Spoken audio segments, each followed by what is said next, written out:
Get ready for the dictation. Start. I should like now to make a few observations on the budget. This budget marks a turning point in the history of our country. It is no use attempting, as some of my friends have done, either to deprecate the budget very strongly or to suggest that we are not witnessing a new revolution in our methods of fiscal training and technique.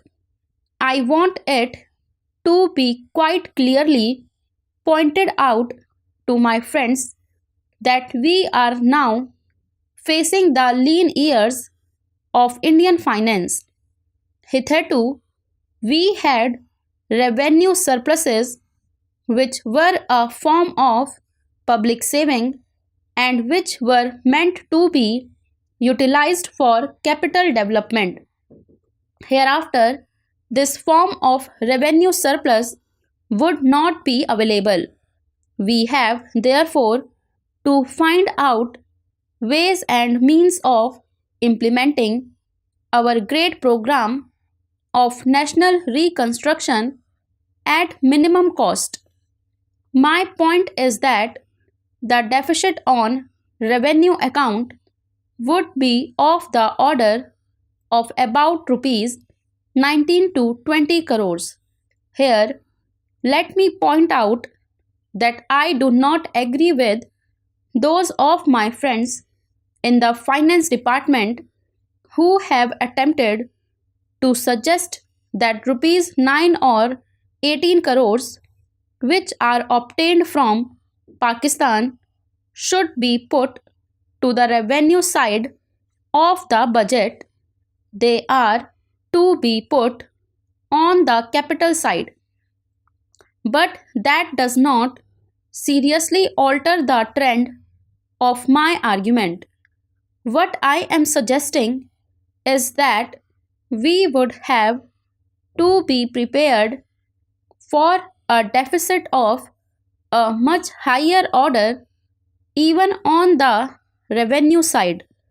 That itself should make us realize that there are very many problems which we have to face and that we have to undertake ways and means of increasing the resources of our country so that it might be possible for us to have a greater amount of surplus or a greater amount of public saving for the purpose of financing capital development. The finance minister, in the course of his speech, Mr. Deputy Minister, pointed out that the deficits during the past 2 years were of the order of rupees 83 crores. I venture humbly to disagree with him because I feel that when we are talking of deficits, we must take into account the overall deficit incurred by the central government, and that would be of the order of rupees 200 crores.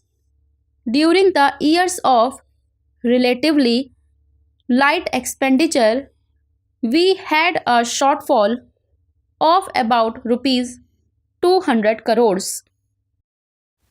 Undoubtedly, now when we are going to have a very great amount of expenditure, we might have a greater amount of deficit, and we would have to find out ways and means of trying to meet our capital expenditure.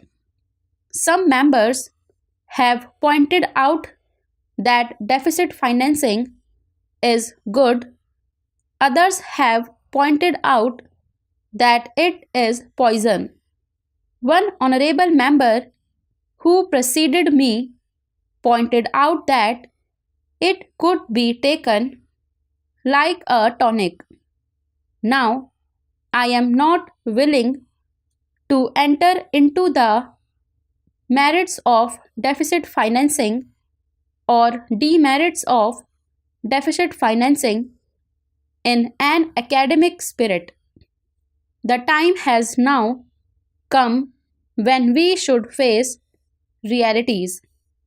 I do suggest that we have to indulge in deficit financing because without indulging in deficit financing, it would not be possible for us to indulge in capital expenditure on such a large scale.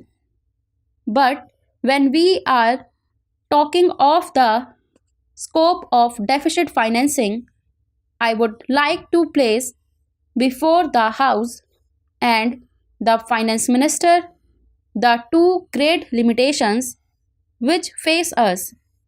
The first limitation that faces us is that concerning the internal price level. The Honorable, the Finance Minister, referred to the cost of living. He said that he was going to keep a watch over the cost of living so that it may not shoot up within a short period and make a mess of the plans of capital development. But there is another limitation which has also to be borne in mind, a limitation which has not received as much notice as it should have done in all the discussions that have taken place on deficit financing.